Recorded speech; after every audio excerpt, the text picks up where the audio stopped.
পারবা যে আল্লাহ আগের ডানা পরের ডায়ে সব হবে না, একবার চাবা, বলো কি চাও। মুসা আলাইহিস সালাম চিন্তার মধ্যে পড়ে গেছে, আল্লাহর কাছে কি চাবো, এসছে ভালো তো থাকতে পারে। খানিক চিনতে টিনতে কয় যে আল্লাহ পরে চাবানি, তুমি একটা কথার জবাব দাও আগে।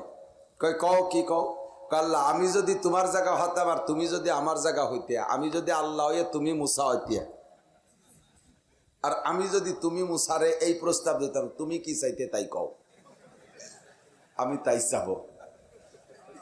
আল্লাহ কয় তোমার সাথে পাইনি উঠা বড় কঠিন, এত চালাক, তুমি এই চালাকি শেখছো কোন যাইতে। আল্লাহ তোমার সাথে কথা কই, আমি তো বলদদের সাথে কথা কই না। আল্লাহ সবচেয়ে চালাক না?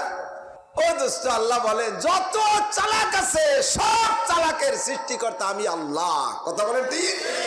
কত চালাকি করবি, সব চালাকের উপরে আমি আল্লাহ। মুসা কয় আল্লাহ আমি তো সর্বশ্রেষ্ঠ চালাকের সাথে গল্প করি, তাহলে বোকা হওয়ার কোনো প্রশ্নই আসে না। তুমি তাড়াতাড়ি কও, বেলা যাচ্ছে, রাত বাড়ি যাচ্ছে, তাড়াতাড়ি কও।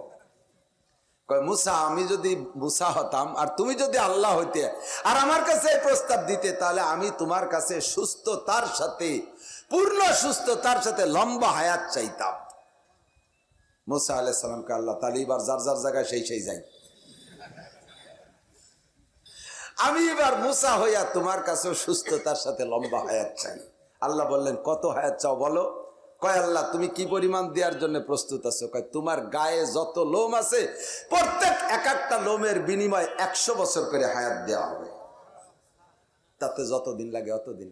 মুসা আলাইহিস সালাম বলে আল্লাহ তারপরে কি হবে। কয় তারপরেও মরতে হবে, তারপরেও মরণ ছাড়া রেহাই নেই। কুল্লু নাফসিন যায়িকাতুল মাউত, সবাই মরা লাগবে কি লাগবে না? সব মরবে। মুসা কয় আল্লাহ এত লম্বা হায়াতের পরেও যদি অবশেষে মরণই মরতে হয়, তাহলে এই নোংরা দুনিয়ায় অতদিন আমি থাকতে চাই না। আল্লাহ যত তাড়াতাড়ি মরবো বন্ধুর সাথে দেখা হবে। দুনিয়ায় বসে গল্প করেছি, তোমার দেখা কোনোদিন পাই নাই, মরা ছাড়া তোমার সাথে দেখা হবে না।